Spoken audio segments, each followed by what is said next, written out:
Programme میں آپ کو خوش آمدید کہتے ہیں. میں اسد اللہ خان ہوں. آج 2 خطوط لکھے گئے ہیں آئی جی پنجاب کو, اور ان خطوط میں کہا گیا ہے کہ اڈیالہ جیل میں موجود جو قیدی ہیں ان کی جان کو سیکیورٹی یعنی ایک سیکیورٹی تھریٹ ہے, خطرہ ہے, اور اس کے لیے میجرز اٹھائے جائیں. یہ ہدایت کی گئی ہے اور کہا گیا ہے کہ اس سلسلے میں ملاقاتوں پر پابندی لگا دی جائے. یہ لیٹر میں آپ کو دکھاتا ہوں. 2 لیٹرز ہیں, اس میں سے ایک لیٹر یہ کہتا ہے کہ on the basis of the threat alert shared by the different intelligence and security agencies of the country, the internal security wing of the home department Punjab has conveyed that there exist different types of threats to security of Adiala jail as some anti-state terrorist groups supported by the enemies of Pakistan have planned to conduct targeted attacks thereof. اور پھر آگے paragraph number 2 میں وہ کہہ رہے ہیں کہ as a security measure against the aforementioned attacks, I have been conveyed to request you to stop the public visits, meetings, interviews within the Adiala jail immediately for 2 weeks. اور ایک اور اسی طرح کا خط میں سیکیورٹی سے متعلق جو ہے وہ آگاہ کیا گیا ہے سیکیورٹی تھریٹ سے متعلق, اور اس کے بعد 2 ہفتے کے لیے پابندی لگا دی گئی ہے. آج تحریک انصاف کے جو رہنما بانی تحریک انصاف سے ملنے کے لیے گئے ان پر ان کو ملاقات سے منع کر دیا گیا اور کہا گیا کہ سیکیورٹی تھریٹ کی وجہ سے پابندی ہے, اور پھر میڈیا کو بھی دور کر دیا گیا ہے, کارڈن آف کر دیا گیا ہے اس ایریا کو. ہمارے ساتھ رؤف حسن صاحب موجود ہیں, پاکستان تحریک انصاف کے سینئر رہنما. بہت شکریہ رؤف حسن صاحب. سب سے پہلے تو یہ بتائیے کہ کتنا خطرہ سمجھ رہے ہیں آپ ان لیٹرز کو, اور کتنا بڑا سیکیورٹی تھریٹ ہے یہ جس کی وجہ سے آپ کو بھی آج ملاقات نہیں کرنے دی گئی؟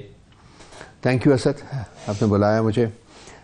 جب جس دن یہ ٹیررسٹ پکڑے گئے تھے نا اور اخبار میں رپورٹ ہوا تھا, تو اسی دن سے ہمارے اندر ایک فیلنگ تھی کہ کچھ ہونے والا ہے, کچھ کیا جائے گا.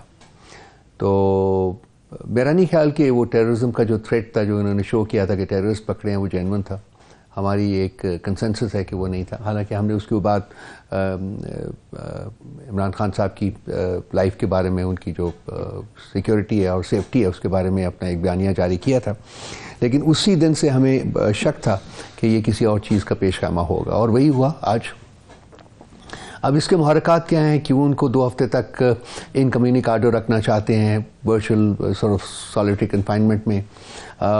بہت سی اسپیکولیشنس جو ہیں وہ گردش کر رہی ہیں. میں ان اسپیکولیشنس میں نہیں پڑھوں گا, بٹ لازمی بات ہے کہ کچھ نہ کچھ ڈیفینیٹلی ہے. لیکن آپ ڈاؤٹ کیسے کر سکتے ہیں؟ آپ کہہ رہے ہیں کہ جی یہ تھریٹس نہیں ہیں, آپ نے کہا کہ آپ کا کنسنسس ہے اس پر, کس بنیاد پر ہے یہ ڈاؤٹ صاحب؟ اس وقت ہمیں شک تھا.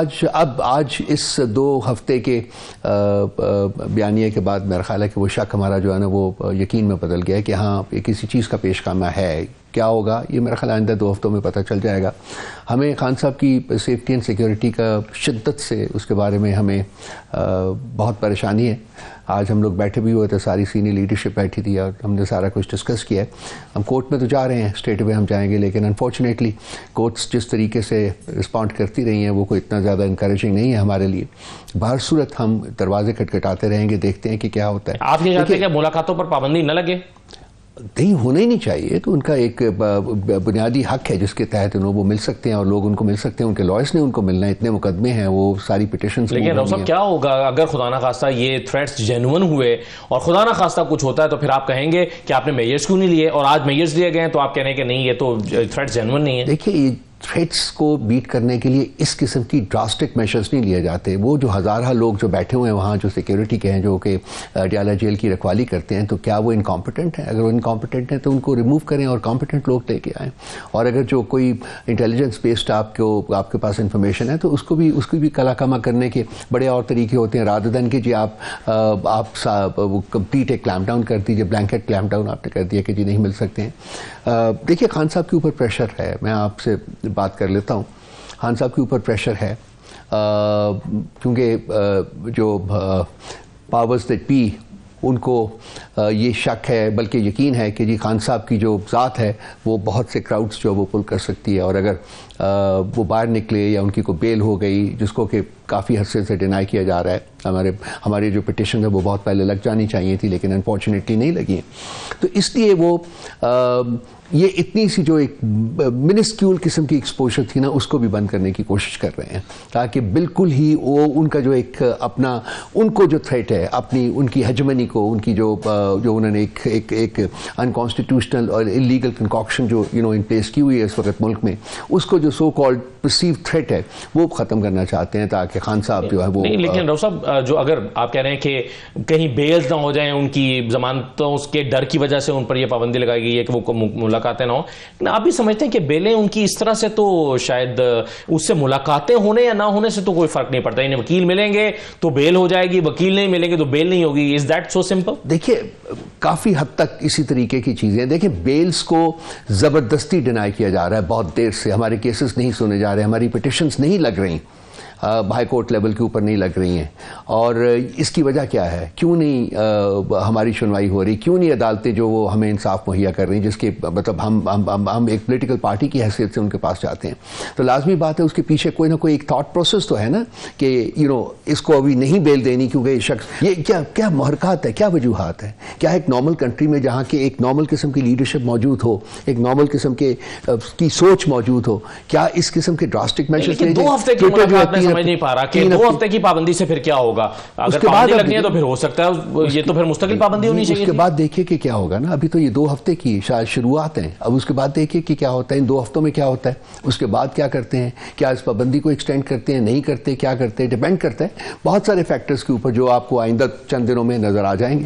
اچھا راؤ صاحب یہ بتائیے کہ سینٹ الیکشنز ہونے جا رہے ہیں, اب اگر آپ کا اپنے چیئرمین وہ بھی ایک فیکٹر ہو سکتا ہے, اگر رابطہ نہیں ہوتا, ملاقاتیں نہیں ہوتی, کون ڈیسیژنز لے گا سینٹ کی ٹکٹوں کے حوالے سے اور باقی چیزوں پہ؟